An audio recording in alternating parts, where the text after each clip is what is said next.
بسم اللہ الرحمن الرحیم۔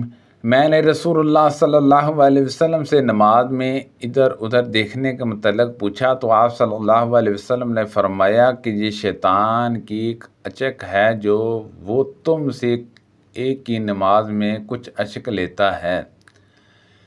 نبی کریم صلی اللہ علیہ وسلم نے فرمایا اچھا خواب اللہ تعالیٰ کی طرف سے ہے اور برا خواب شیطان کی طرف سے ہے، اس لیے اگر کوئی برا اور ڈراؤنا خواب دیکھیں تو بائیں طرف تھو تھو کر کے شیطان کے شر سے اللہ کی پناہ مانگیں۔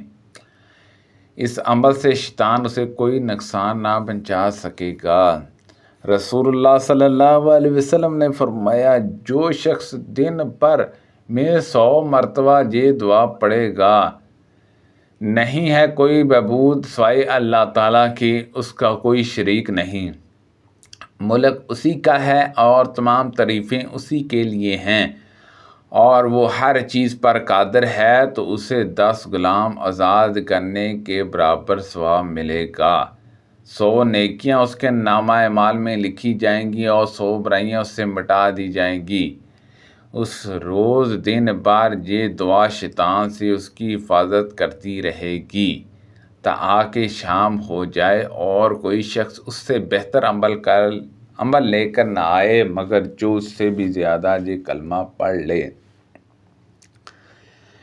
ایک دفعہ حضرت عمر رضی اللہ عنہ نے رسول اللہ صلی اللہ علیہ وسلم کی خدمت میں حاضر ہونے کی اجازت چاہی۔ اس وقت چند قریشی عورتیں خود آپ کی بیویاں آپ کے پاس بیٹھی آپ سے گفتگو کر رہی تھیں اور آپ سے خرچ میں بڑھانے کا سوال کر رہی تھی خوب آواز بلند کر کے، لیکن جو ہی حضرت عمر رضی اللہ عنہ نے اجازت چاہی وہ خواتین جلدی سے پردے کے پیچھے چلے گئیں۔ پھر رسول اللہ صلی اللہ علیہ وسلم نے انہیں اجازت دی۔ ان حضرت صلی اللہ علیہ وسلم مسکرا رہے تھے۔ عمر رضی اللہ عنہ نے کہا اللہ تعالیٰ ہمیشہ آپ کو ہنستا رکھے۔ یا رسول اللہ صلی اللہ علیہ وسلم، آپ نے فرمایا کہ مجھے ان عورتوں پر تعجب ہوا، ابھی میرے پاس تھیں لیکن جب تمہاری بات سنی تو پردے کے پیچھے جلدی سے بھاگ گئیں۔ حضرت عمر رضی اللہ عنہ نے عرض کیا لیکن آپ یا رسول اللہ صلی اللہ علیہ وسلم زیادہ اس کے مستحق تھے کہ آپ سے یہ ڈرتیں۔ پھر انہوں نے کہا اے اپنی جانوں کی دشمنوں، مجھ سے تم ڈرتی ہو اور ان حضرت صلی اللہ علیہ وسلم سے نہیں ڈرتی۔ ازواج محترمات بولیں کہ واقعہ یہی ہے کیونکہ آپ رسول اللہ صلی اللہ علیہ وسلم کے برخلاف مزاج میں بہت سخت ہیں۔ رسول اللہ صلی اللہ علیہ وسلم نے فرمایا اس ذات کی قسم جس کے ہاتھ میں میری جان ہے، اگر شیطان بھی کہیں راستے میں تم سے مل جائے تو جٹ وہ یہ راستہ چھوڑ کر دوسرا راستہ اختیار کر لیتا ہے۔ سبحان اللہ عز و جل۔ نبی کریم صلی اللہ علیہ وسلم نے فرمایا جب کوئی شخص سو کر اٹھے اور پھر وضو کرے 3 مرتبہ ناک جھاڑے کیونکہ شیطان رات بھر اس کی ناک کے نتھانے پر بیٹھا رہتا ہے، جس سے آدمی پر سستی غالب آ جاتی ہے، پس ناک جھاڑنے سے وہ سستی دور ہو جائے گی۔ ان سے حضرت ابو سعید خدری رضی اللہ عنہ نے کہا میں دیکھتا ہوں کہ تم کو جنگل میں رو کر بکریاں چرانا بہت پسند ہے، اس لیے جب کبھی اپنی بکریوں کے ساتھ تم کسی کے بیابان میں موجود ہو اور وقت ہونے پر نماز کے لیے اذان دو تو اذان دیتے ہوئے اپنی آواز خوب بلند کرو، کیونکہ مؤذن کی آواز اذان کو جہاں تک بھی کوئی انسان، جن یا کوئی چیز بھی سنے گی تو قیامت کے دن اس کے لیے گواہی دے گی۔ سبحان اللہ عز و جل۔ حضرت ابو سعید رضی اللہ عنہ نے کہا یہ حدیث میں نے رسول اللہ صلی اللہ علیہ وسلم سے سنی تھی۔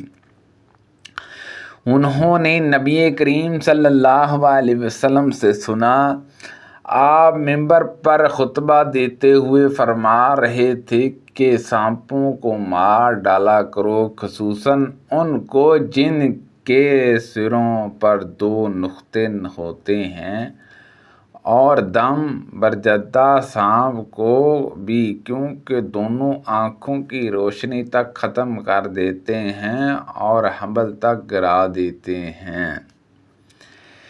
ایک مرتبہ میں ایک سانپ کو مارنے کی کوشش کر رہا تھا کہ مجھ سے ابو البابا رضی اللہ عنہ نے پکار کر کہا، اسے نہ مارو۔ میں نے کہا کہ رسول اللہ صلی اللہ علیہ وسلم نے تو سانپوں کے مارنے کا حکم دیا تھا۔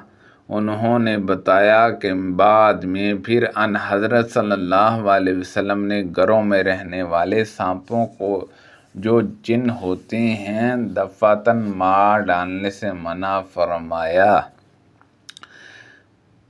مجھ کو ابو البابا رضی اللہ عنہ نے دیکھا جب میرے چاچا زید بن خطاب نے اور معمر کے ساتھ اس حدیث کو یونس اور ابن اجانہ اور اسحاق کلبی اور زبیدہ نے بھی ظاہری سے روایت کیا، اور صالح اور ابن ابی حفصہ اور ابن مجمع نے بھی ظاہری سے، انہوں نے سالم سے، انہوں نے ابن ابی حفصہ اور ابن مجمع نے بھی ظاہری سے، انہوں نے ابن عمر رضی اللہ عنہما سے۔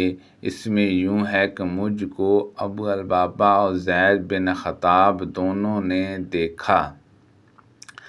رسول اللہ صلی اللہ علیہ وسلم نے فرمایا، ایک زمانہ آئے گا جب مسلمانوں کا سب سے عمدہ مال اس کی وہ بکریاں ہوں گی جنہیں وہ پہاڑ کی چوٹیوں اور بارش کی وادیوں میں لے کر چلے جائے گا، تاکہ اس طرح اپنے دین و ایمان کو فتنوں سے بچا لے۔ رسول اللہ صلی اللہ علیہ وسلم نے فرمایا، کفر کی چوٹی مشرق میں ہے، اور فخر اور تکبر کرنا گھوڑے والوں، اونٹ والوں اور زمینداروں میں ہوتا ہے، جو عموماً گاؤں کے رہنے والے ہوتے ہیں، اور بکریاں والوں میں دل جمعی ہوتی ہے۔ رسول اللہ صلی اللہ علیہ وسلم نے یمن کی طرف اپنے ہاتھ سے اشارہ کرتے ہوئے فرمایا کہ ایمان تو ادھر ہے، یمن میں ہاں، اور قساوت اور سخت دلی ان لوگوں میں ہے جو اونٹوں کی دمیں پکڑے چلتے رہتے ہیں، جہاں سے شیطان کی چوٹیاں نمودار ہوں گی، یعنی ربجہ اور مزرعہ کی قوموں میں۔ نبی کریم صلی اللہ علیہ وسلم نے فرمایا، جب مرغے کی ہانگ سنو تو اللہ سے اس کے فضل کا سوال کیا کرو، کیونکہ اس نے فرشتے کو دیکھا ہے، اور جب گدھے کی آواز سنو تو شیطان سے اللہ کی پناہ مانگو، کیونکہ اس نے شیطان کو دیکھا ہے۔ سبحان اللہ عز و جل۔ اللہ پاک سے دعا ہے کہ اللہ پاک ان حدیثوں پر عمل کرنے کی توفیق عطا فرمائے۔ اللہ پاک ہم سب کو صحت و تندرستی عطا فرمائے۔ کوئی غلطی کوتاہی ہوگی ہو تو اللہ پاک معاف فرمائے۔ صدقہ جاریہ سے زیادہ دوسرے لوگوں تک شیئر کیجیے۔ آمین بجاہ النبی الامین صلی اللہ علیہ وسلم۔